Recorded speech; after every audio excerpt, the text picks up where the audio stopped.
Hello, thanks for joining us today. My name's Keith Clark. I'm with Nortech Global HVAC. And I'm Dana Clark. I'm also with Nortech Global HVAC, but we are not related. Just thought I'd put that out there first and foremost. We're here today to talk to you about ductless mini splits, single zone mini splits, and multi-zone mini splits, some of the tools and techniques that you'll need to know for doing a proper installation. We're also going to provide you guys with just kind of a basic product overview in the new mini split equipment line that we are going to be offering in, actually it's starting to ship now, but basically for spring of 2016. We are going to be offering single zone air conditioners and heat pumps anywhere from 9 to 36,000 BTUs in capacity. We're also going to be offering a multi-zone line, and we're going to call that the Flex Match series. And that will pair up in anywhere from 18 to 42,000 BTUs in capacity. We are also going to offer a solar hybrid option. That's pretty exciting. And that we will be offering in 12 and 18,000 BTU capacities. Last but not least, we have a large single zone, also kind of a light commercial option that we're going to call the UMatch series. That we will be offering in BTU capacities from 18 all the way up to 48,000 BTUs in capacity. All of these have a very, very nice high SEER range, coincidentally. In some series, you will absolutely be able to push upwards anywhere from 22 to 23 SEER. The same type of thing that you would see in the IQ Drive line of equipment that you might be more familiar with up to this point. As some of you may be aware, ductless products have been growing in the industry for the last probably 10 years at a pace of about 20% a year. This is an exciting new segment. We're happy to be involved in it. For some of you that may not be aware, ductless mini splits are a good solution for room additions, hot rooms, basements, garages, anywhere that you need additional heating and cooling. These provide a real easy installation and very high efficiency a means of providing heating and cooling for those additional spaces. Mini splits do not require ductwork, and this makes them a real easy solution for older homes, historical buildings, things like that, where trying to run ductwork into those locations can be very cumbersome and even destructive in some cases. Multi-zone ductless systems can provide whole home heating and cooling for year-round comfort, and they come in a variety of styles and sizes. These systems are still a simple refrigeration system, but I would put them in a category of kind of more like your modern-day cell phone. They have some very interesting technologies. They're very smart systems, very highly efficient. They use inverter technology. These systems have inverter compressors, inverter condenser fans, and inverter indoor fan motors. Elaborate circuit boards, electronic expansion valves, and so it makes installation and some of the troubleshooting techniques a little different than your normal system. There are some tools that you'll need to do these installations properly. So we can take a look at some of those tools. Yeah, part of also what I like to point out too is that I know some of you might be hearing things like inverter-driven compressor or electronic expansion valve, things like that. And you might be wanting to immediately try to tell yourself, well, that to me means complexity. And I don't want you to get that impression. The diagnostic capabilities now of this technology really go a long, long way to help eliminate a lot of the guesswork out there in the field when you are performing service or troubleshooting on these systems. It does a very, very nice job. Really, a lot of it is really point and shoot, quite frankly. If there is a malfunction within the system, it's going to produce a diagnostic code, and it really helps to bring a focus to your troubleshooting strategy, if you will, if you did happen to encounter one that required some service out in the field post-installation or even possibly on a new startup, but I think that's highly unlikely. But I think we'll go ahead and we'll get started on some of the basic tools. These tools will be very necessary to help really do a very nice, clean job quickly and efficiently, and really take a lot of the headache out of the installation on mini split equipment. The first tool actually comes with the equipment, and it's probably the most important tool in your arsenal, and that is the owner's manual. The owner's manual / installation guide gives you all the detail and the steps necessary to perform the installations correctly. So the first thing that I would say is doing installations properly is nearly impossible if you don't have the right tools. We've got a variety of tools here, some things that you're definitely going to need in order to do these mini split installations properly. I'd say one of the first things, this flare nut torque wrench. From personal experience, I went out to put in a mini split, and my first one, and I bought the tool because in the training classes that I had attended, they stressed very much using the flare nut torque wrench. I set the wrench correctly. I started bearing down on this little 1/4 inch nut, and I really felt like I was going to break something. I felt like I was already too tight, but I decided to trust the wrench, went ahead and I kept pushing, and it took quite a bit more torquing to have the wrench break over. So I know I would have left that fitting too loose.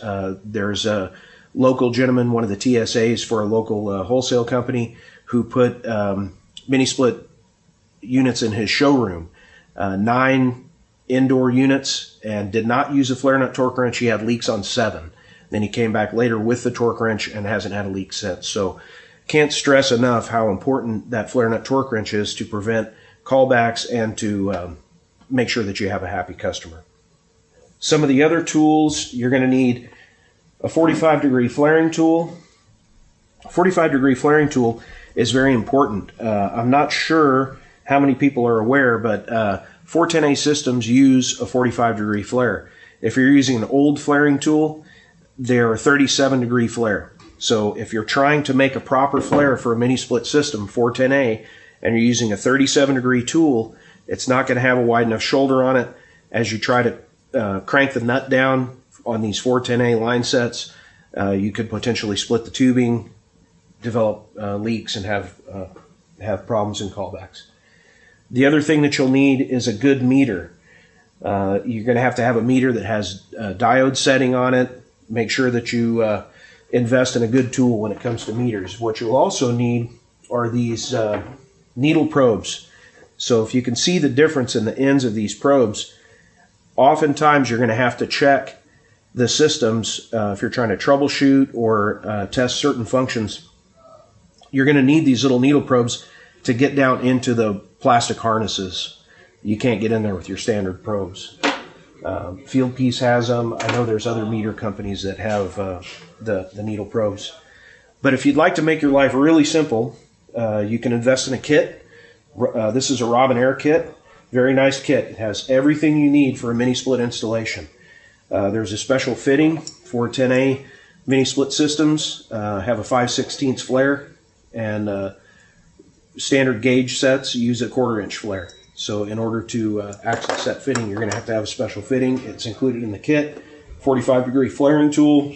You've got your flare nut torque wrench with all the different metric fittings, and you've got a gauge. There's only one low side service valve on the unit that you use for evacuation and charging. This is all you need for a gauge for a mini split system. It comes in the kit, and the hoses that you need are included in the kit as well. So makes your life real simple. One kit, pick it up, take it with you. If you leave a tool behind on the job, it's very obvious when you're getting ready to leave.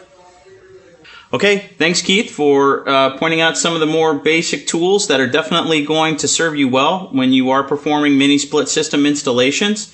I do also want to point out though that we are going to be offering some of those types of specialty tools. As an example, the all-in-one inclusive kit. We will be offering an item like that through Partner's Choice. We don't have finalized SKUs right now, so I don't want to have a SKU number come up for you on the screen, but we will be finalizing those SKUs and make things like that all-inclusive toolkit available through Partner's Choice, kind of make it a one-stop shop for you. We're going to start talking about some of the more basic installation steps as far as the mini split equipment is concerned. One of the things that you may have noticed previously when we were talking about the tools was the absence of anything as far as a torch was concerned. Mini split systems are exclusively done through mechanical fitment, meaning that there will be no torch kit anywhere to be found coming off the truck when it comes to the installation of these systems. The torch kit stays on the truck, and that's just the bottom line. So we do not allow any brazing. We do not allow any inclusion of filter dryers or things like that. So leave the torch kit on the truck. This will all be purely mechanical fitment through and through. So to start off, this is one of the FlexMatch models right here. Obviously, you're going to want to make sure that you give yourself proper clearance out away from the building so that you don't have accumulation of a lot of heavy dirt or debris or leaves or cottonwood. You guys have been doing service long enough that you know those types of... You've all seen the installation where you thought to yourself, who in the world thought to put it here under these conditions, because it's just a magnet for the leaves and all the crud that's flying around out there that the homeowner becomes blind to. That's where you're the professional. This is where your expertise in the industry comes into play. So you want to make sure that you're giving yourself proper clearance away from the building. On the heat pumps, you are going to have some drainage on the underside of the cabinet. So you just want to be aware that you may need to have the condenser actually elevated and give yourself proper clearance for drainage. Also, you want to make sure that you have proper clearance on the heat pumps so you are above snow accumulation. When you do go to mount the condenser side of it, the high side, you're going to want to use either a poly type pad. You could also use a concrete if you wanted to pour a concrete pad for yourself, or use bricks. Obviously, you just want to make sure that you're giving yourself a good level foundation. You want to make sure that whatever you're using is going to adhere to your local code. But I just want to stress that, again, even though we're talking about, new exciting technologies, if you are new to mini splits, please don't tell yourself that you're seeing something that is a huge departure from what you're typically used to up to this point in your life out in the field as far as installation goes. I think this product right here, you're going to find actually surprisingly simple, much easier to get installed than more classic traditional split systems. And if for no other reason, then the electrical is simplified, your piping is simplified, and you're eliminating the whole, the whole void of having to deal with airflow and ductwork. So Dana, the only thing I would add is when you're selecting a location for your condenser, keep in mind there's minimum and maximum pipe lengths for pre-charge. These condensers are pre-charged. If you stay within those line lengths, you don't have to add refrigerant. So 10-foot minimum. As you're setting that condenser, find a place that's out of direct sunlight and away from some of the dirt and debris that Dana spoke of earlier. But then where are you going to locate that indoor unit? And if you can locate this within 10 to 17 feet, 10-foot minimum pipe length, up to 17 feet, you don't have to add refrigerant. Then between 17 feet and 66 feet, you have to add 0.2 ounces of refrigerant for each 1 foot of line set that you add. Has to be done with a charging scale, and so it makes it a little bit more cumbersome. If you can locate the condenser in a smart place within 10 to 17 feet of your indoor, super simple installation. Okay, so step 2 of the installation is going to be to mount the indoor unit. First thing we're going to do is hang the wall bracket. It's packaged in the box with the equipment. It's comes equipped on the back side of the equipment. There's a couple little plastic clips here at the bottom. You just pop those up, that bracket pops out. Mount it to the wall where you're going to mount your indoor unit. And keep in mind that this is a gravity drain type setup. So you want to put a little bit of a downward slope to this. 1% or less. Doesn't need to be very much. You don't want it to be noticeable as you look across the room. So keep it minimal, but give it a little bit of gravity drain down. And then this is where you're going to put your 3-inch hole to put your pipe, wire, and drain hose bundle through. And if you'll notice, you can notice a little bit of a slope, a downward slope to the outside. So when you're drilling your 3-inch hole, make sure to angle your drill slightly downward to assist with gravity drainage. So you have some drainage going down the indoor unit and then out the back wall, also going in a downward slope, just slight drainage. Okay, so the next step, we're going to mount the unit on the bracket. There's slots in the top right here that match up with the slots on the top of the bracket. And then these clips at the bottom are where they snap into the holes at the bottom of the bracket. This keeps the unit secured to the wall. Okay, so continuing with step 2, mounting the indoor unit. Basically what you'll see here is your piping. There are end caps on here that have a little depressor valve that these are nitrogen charged. If you press a little red button on the end and you hear a little puff of nitrogen come out of there, you'll know everything is leak free and in good shape. We're going to have to bend these to get them through the wall, but you'll also notice your drain hose down here. The drain hose is set up to come out of the opposite side over here, but as you can see, there's a rubber plug down inside. This black rubber plug allows you to move the drain hose over to the other side if desired. I typically like to have it on the same side as the piping and wiring, since that bundle is going to go through the wall. I think it's a little easier installation to have them come out this side. There's a little more room to work with and stuff in your electrical boxes around this side as well. In order to remove the drain hose, use a pair of needle nose and remove this clip from the base of the drain hose. The clip seats in this slot around the bottom of the drain hose. We'll need to ensure that we plug this hole over here. We'll take the rubber plug out of this side. Rubber plug is very simply removed. Just grab a hold of it. There's a good shoulder on the top of it. Pull straight out and twist slightly. In order to reinsert the rubber plug, you're going to need something like a small screwdriver. Make sure you don't use something sharp and poke a hole in the end of that. This is a drain plug. So we'll take, in this case, just a small screwdriver. Move over to the open slot on the left. You can wet that slightly, make it go in a little easier. But if you insert the screwdriver into the end, locate the plug, and then just simply press down and push this from the bottom of the plug and make sure that it's seated down in there. So now this side is plugged. Now we can move back to this side and install our drain hose. Same story. Wet the inside of that slightly. Locate the fitting and just shove that down on there and twist slightly until it seats to the bottom. Now you can take your metal clip, slide the clip into the slot, and there's a little plastic post that's used for a stop. So now that we have our drain hose and piping on the same side, the wire will also come in through this side of the unit, so we can bend our piping. Be careful when bending the piping not to kink the piping, but this should bend fairly easily. Soft copper, bend that out fairly straight, making sure not to kink the piping. And now you'll be able to shove the piping and wire through the hole in the wall.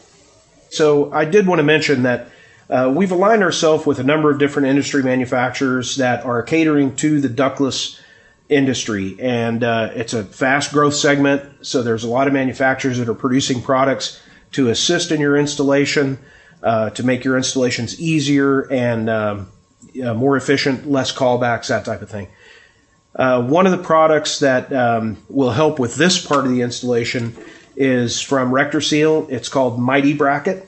And the Mighty Bracket makes hanging this indoor unit and making all your pipe and wire connections a one-man job, as opposed to having a helper stand and hold the indoor unit in place while you hook up the pipe and wire. The Mighty Bracket hangs on this bracket, the holes in this bracket. All mini split manufacturers have the same style of bracket basically. And the Mighty Bracket hangs there, allows you to set the indoor unit right on top of there and hold it away from the wall to make your connections, and then you can mount the indoor unit in place. Some of our other accessory partners include Robinair, Southwire, Western Enterprises. We've got New Calgon, Field Piece Instruments, JMF for line sets, All these products assist and make installations much easier and assure a better quality installation with less chance of callbacks. Okay, so as we said before, this can be a little bit cumbersome if you're trying to do it by yourself. It's much easier if you have a helper, or in this case, we'll use the Mighty Bracket as our helper. It turns this into a one-person job. Makes it a lot easier for me to just take this indoor unit, lay it up onto the bracket, and then I can feed my pipe, my drain hose, and my pipe and things through the opening. And then I can mount this condenser. At this point, I can feed my wire through from the outside and make all my wiring connections with the unit still away from the wall, resting on the Mighty Bracket. Okay, so step 3 of the installation has to do with piping, wire, and drain hose. One of the things that surprises me, there seems to be a lot of people out there that are not aware that R410A uses a 45-degree flare. So this flare is different than flares for R22 and older refrigerants. They use a 37-degree flare. So if you don't have a wide enough shoulder on your flare and you try to crank the nut down on there, it could split the tubing and cause a potential leak. I've seen a lot of that with mini-split systems. So make sure that you invest and have a 45-degree flaring tool. Make sure your standard tool is a 45-degree. This is an old Imperial Eastman 525C with a fixed cone, and it has a 45-degree flare. This actually works very, very well. It's an old tool, but it still works good. This is the newer orbital tool that's available in that Robinair kit. Very nice tool. Does a really, really nice flare. So you want to make sure that your flares are done properly. This is a real nice even flare. It's even all the way around. It's not crooked. So some of these illustrations show you some improper flares, unacceptable flares, leaning, damaged surface, cracked flares, uneven. You need to make sure and pay attention. Take a good look and make sure that your flares are done well. Okay, thanks, Keith. And now we're going to be moving on, and we're going to take a look at piping connections. We're going to be using this outdoor unit as an example. This is an 18,000 BTU FlexMatch heat pump in the Gibson brand. And first off, you're going to notice that you have more than one set of service valves. These will always be in pairs. This is a really easy way to quickly identify if you have a multi-zone unit in the FlexMatch series, or if you had a single zone capacity type system that would just have the one single set of service valves. Here as an example, on this one valve, I have the 1/4 by 5/16 adapter for your hose and your gauge. You'll open and close these valves with an Allen wrench, just like so, to spin that open. And your flaring connections, the older crowd out there, the old school guys, if you will, they've been making flared connections for a long, long time. So flared connections for them that's going to be old hat. They could probably do that stuff in their sleep with one hand tied behind their back. There's a huge generation of service mechanics and installation mechanics that really primarily have spent the bulk of their time out in the field making and prepping and bracing their connections. That is not the case with mini split equipment. So again, to really stress, you want to have the proper tools, because it's going to make all the difference in the world with you being able to successfully create a really nice, tight, solid 45-degree flare to use with R410A refrigerant, as opposed to an older type flare, which isn't going to give you that nice, clean shoulder and be able to allow you to make a mechanical fitment. If you're not doing this type of connection, you're going to want to start trying to use a bunch of thread prep, Teflon, all that kind of stuff, and you really don't want to do that. There's nothing wrong with a little bit of refrigerant oil in terms of helping to prep your threads, but this is really what's creating your refrigerant seal in terms of your flaring connections. But here you're going to notice that with our service valve pairs, you're going to have an A and a B, and in this example here for this capacity of heat pump, you have one set that's labeled A, one set that's labeled B. The larger the capacity and the more pairs of valves you would have, then we just progress A to B to C to D, so on and so forth. But one pair would go out, that'd be your liquid and vapor for one indoor unit. The other pair then would be used for the additional capacity for an additional indoor unit then. Just a couple other things that are worth noting. You'll always want to pay attention. Don't let those installation instructions end up in a box that gets hauled off with the rest of the trash from the job site, because the installation instructions will contain tables for your torque values when you make your flaring connections. The other thing that's worth pointing out, that if you did have a condenser that you've got a large enough capacity where you have multiple sets of valves. Let's say you had one with 3 sets of valves, but you were only making 2 indoor connections. That's okay. You're just going to leave that third set of that third pair, if you will, of valves. You'll just leave that closed off, and it's not going to affect your system operation in any way.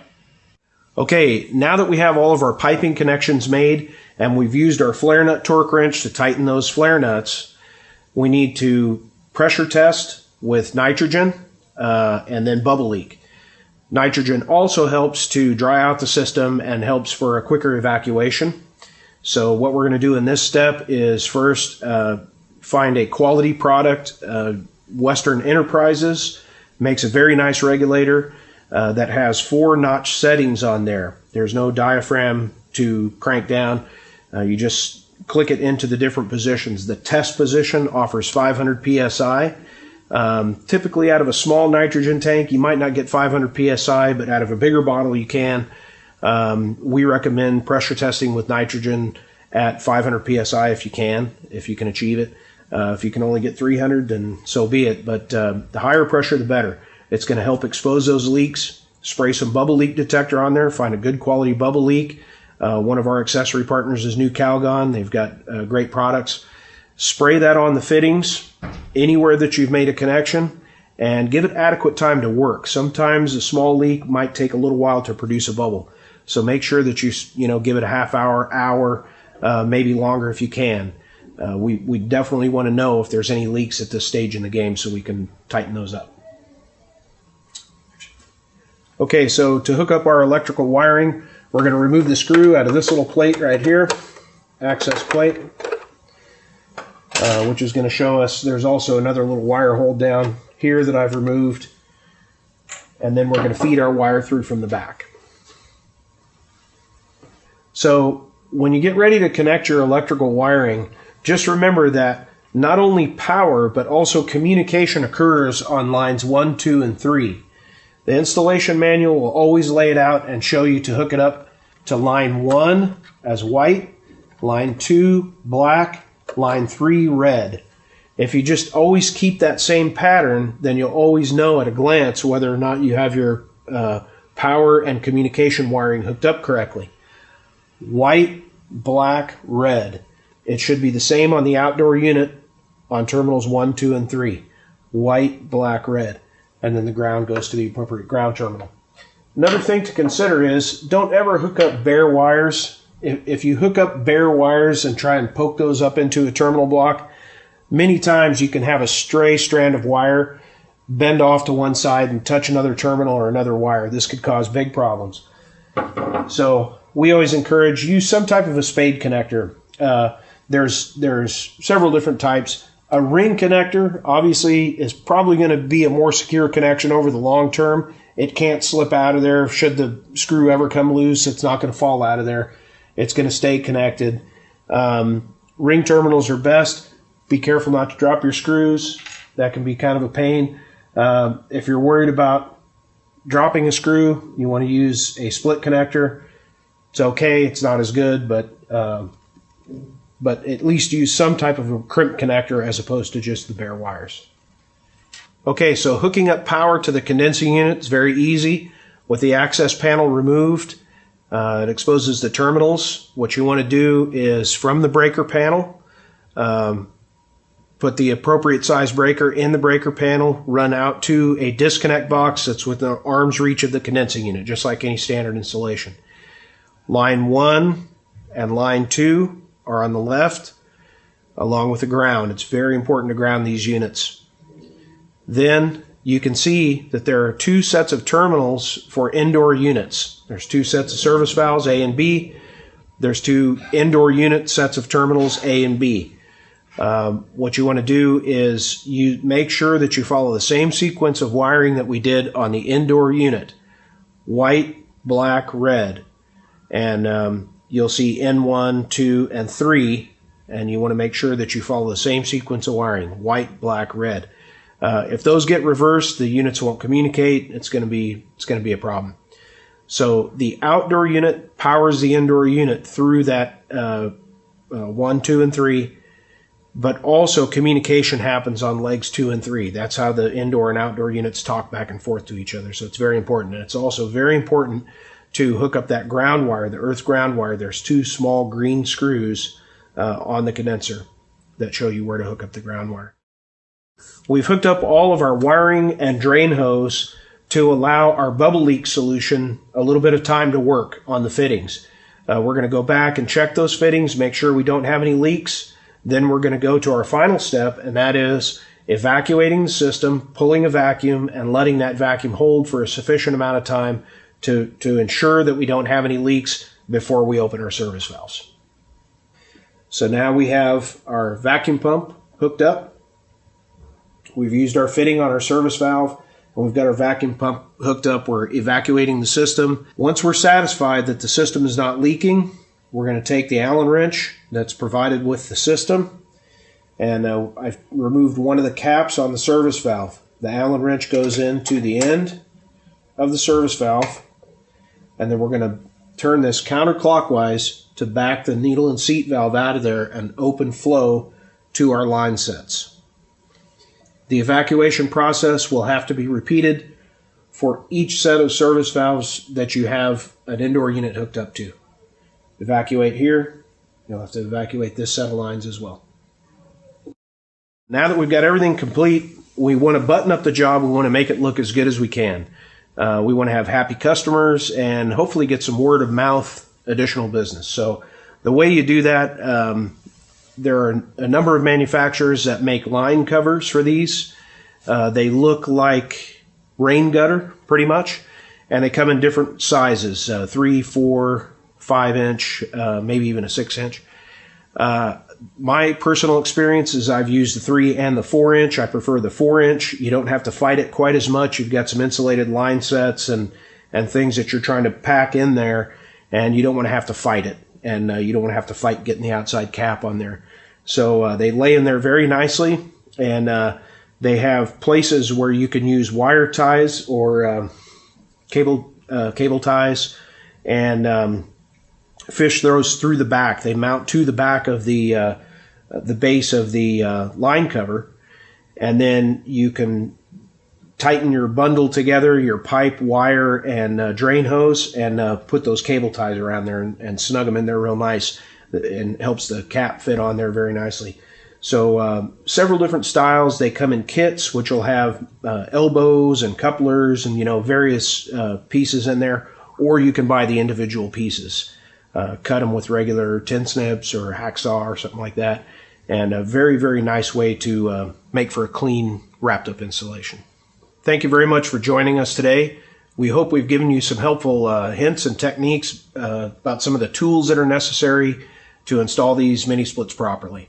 Dana, you want to kick us over to the Q&A? Sure. Thanks, Keith. Okay, we'll go ahead now, and we're going to move it over to the live question and answer portion for today's Lunch and Learn. Don't forget, if you do have a question, just go ahead and click on the Ask a Question box, and then go ahead and put that right in, and we'll do our absolute best to get them all answered this afternoon. Never forget that if you guys do enjoy this type of video learning format, please let us know, and we'll continue to produce videos just like this one here today.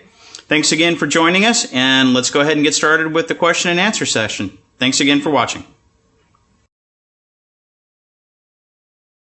Thank you very much for taking the time to tune in and join us on this Lunch and Learn. We're going to switch over now and field your questions, and hopefully get you answers to everything that you have questions on. So taking a look here, I see the first question, and it's asking about using torch, using brazing on these systems. And we don't recommend brazing. So it says, what about when you have a run on a line set that's more than 50 feet? And the minimum line connections, are 10 feet, and then the maximum is generally about 66 feet for a single zone. Some of the larger capacity ones go a little longer than that. So what do I do with my 50-foot line set? We would recommend actually flaring and making another connection there, because brazing on these systems, the problem is some of the residue that's left behind. We don't allow filter dryers on here, and there's only a small strainer in the system, and it can clog up, and especially with these electronic expansion valves, it chokes down to such a small orifice that any debris in the system can cause a problem. So we would recommend flaring and making a joint at that spot. But again, you've got to pressurize and bubble leak and check those joints. Next question says, open suction or liquid first. So after you've made the installation, after you've made your connections, use your flare nut torque wrench, pressurize with nitrogen, bubble leak, pull an adequate vacuum and let it hold and make sure there's no leaks. Then it's time to open the service valves. It doesn't really matter which one you open first. So you just, once all your leak check is done, use the Allen wrench that's supplied and just back those service valves off. It really doesn't matter which side you start on. We've got another question here that says, when do you see that all-in-one tool coming available? So this would have to do with the kit, I'm assuming. And there's a few kits available. I'm actually at a show right now, and I was walking around looking at a few different things, and I saw Yellow Jacket also has a pretty nice setup, and that is the flare nut torque wrench that I use. It's Yellow Jacket, and I really like that tool, that flare nut torque wrench, and they do have a kit that's available as well. So check with some of your different suppliers. The Robinair kit is available now. We will have some stock in our Partner's Choice aftermarket parts division if you need to get it that way. But most distributors have a relationship with somebody, whether it be Robinair or Yellow Jacket or any of the other tool lines. Most people, I think, have a mini split tool kit at this stage in the game. But again, any questions that I don't answer adequately, go ahead and rewrite a follow-up to it, or send me an email directly. I'd be happy to talk with you about it.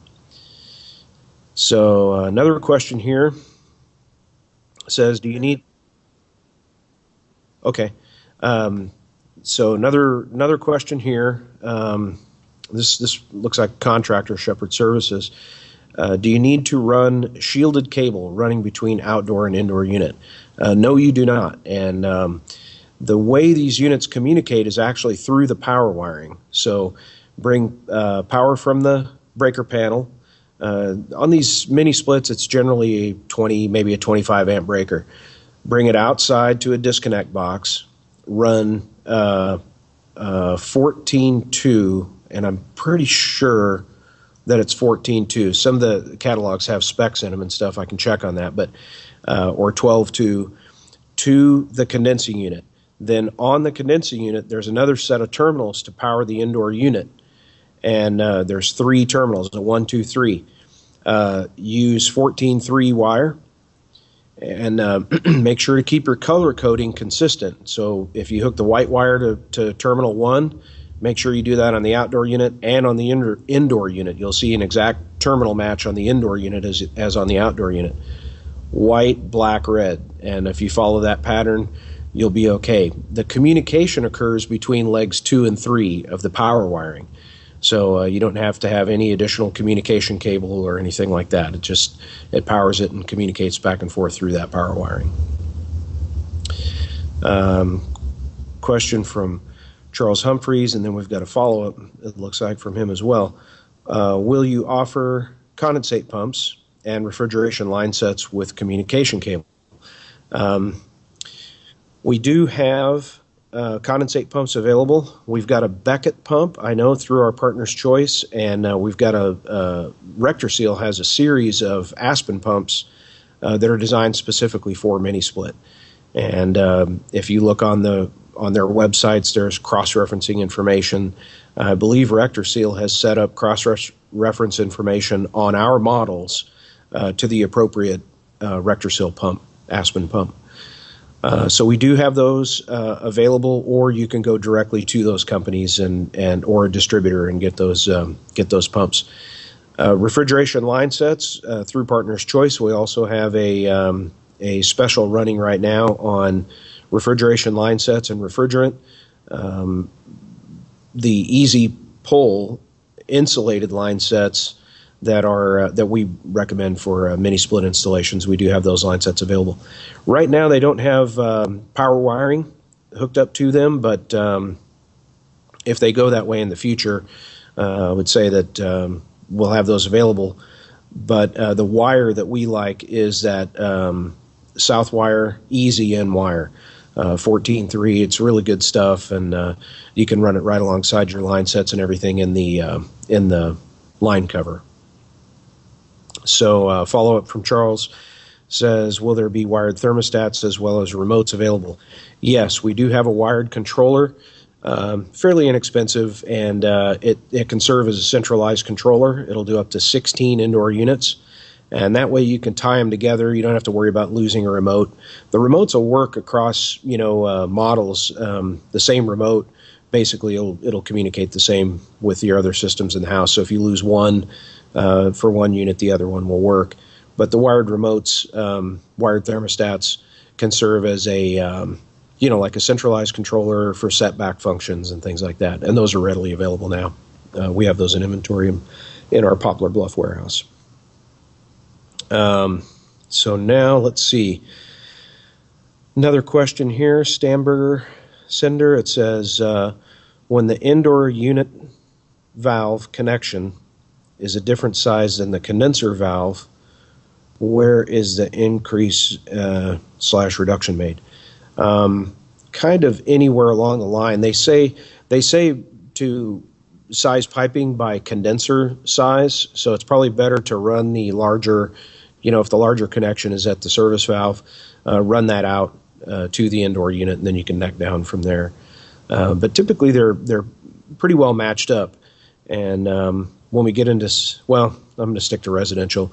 I was going to say, when we get into the VRF systems, they use branch connectors that have like a neck down. So they'll have multiple sizes that start large and then they neck down to the next size, and you cut it to the appropriate size.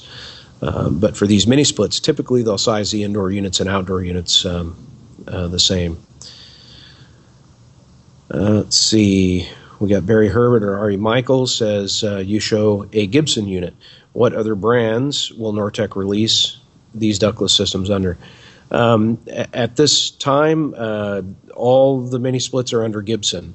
And we started out with a, from a sales strategy standpoint, we started out with a 16 SEER, which still qualifies for all the rebates out there, and a 23 SEER. And Gibson for us is typically not the top end line, and there are some that we have had some discussions about adding some higher SEER rated product down the road, and if we do that, we'll probably chances are we may put a higher end brand on that. But for now, we've got our positioning in the market is very good. We've got great quality product at a really competitive price. And so Gibson is it for now, and they do come branded from the factory that way. So the VRF product is all branded as Mammoth. So let's see here if we have any more questions coming our way. So the good news is we've got inventory in-house right now in Poplar Bluff, Missouri, and that's where we stock the rest of our products. So if you're already doing business with Nortec, it makes it very easy to add these on. There's no purchase minimums, and so you can add a single mini split if you want to kick the tires on it or fill a need, and then you're piggybacking for freight, and those kind of things. So we're going to make it real easy for you to do business with us and give these things a try. If you have some job bids that might be a little tight, by all means, please give us a try, and I think you'll be very impressed with the quality of the equipment. We plan to start offering training classes in April, and we're working on finalizing some of the training modules and things now. Dana Clark, that shot the video with me, he's out doing some training right now. And so we hope to have some good, robust training classes for you folks. Anybody that's been through other ductless training, probably already has a good feel for it. And I think most people have been selling a ductless brand by this point. So you have some familiarity with it, but it would be important to know what the features and benefits are of this product, what technical differences might exist with our Gibson brand. So Charles Humphreys asks about warranties. Warranty on the Gibson product is going to be 5-7. We're going to offer 5-year parts and 7-year compressor. And this is pretty consistent with industry standards out there. I know some of the other manufacturers, Daikin offers 12-year if you jump through certain hoops. Mitsubishi has upped their game on that a little bit as well, for their diamond dealers and so on. I think you'll find that the pricing on this product and 5-7 warranty is very, very adequate. And the pricing on this product, definitely leaves room that if a homeowner is really bent on having a longer warranty, you could offer that as, like through a third-party warranty company. I've seen some other ductless manufacturers that are doing it that way. You want longer, you want a 10-year or 12-year warranty for an extra $250, you can add the warranty. So Martin from Midbeck up there, and our friends in Canada, says, good day. I would like to know if you will be in Toronto for the show this week. Well, that's an outside one. I'll have to give you a call back on that one. But, we got a few more coming in here. So, Todd from R.E. Michael, is there going to be any kind of QP for this product? And I'm trying to think of some of the Nortec terminology. But as far as if this goes to labor, and I might as well address that, if this goes to labor and that type of thing, we don't plan on offering any of the I think they call it pack or something of that nature.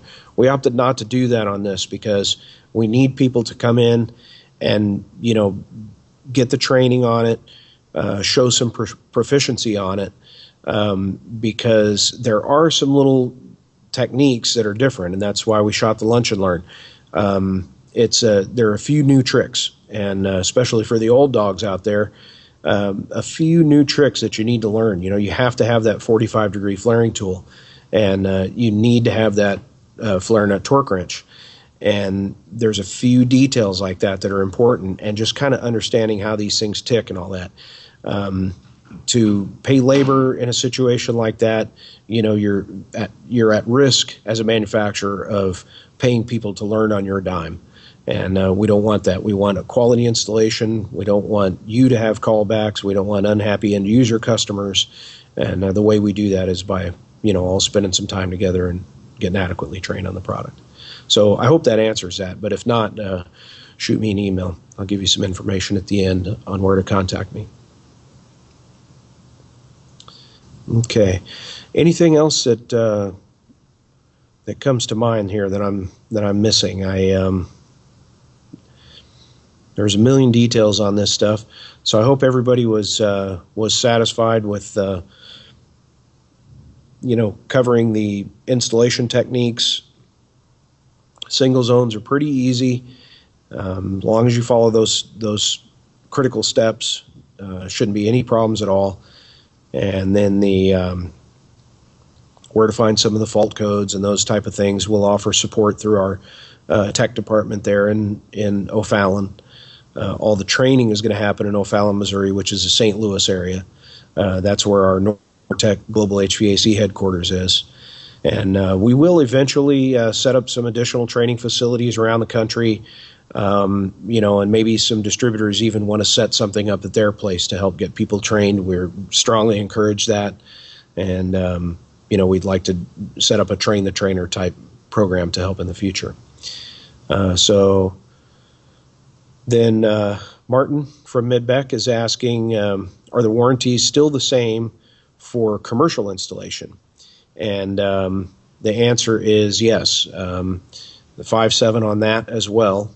And so we should be in pretty good shape.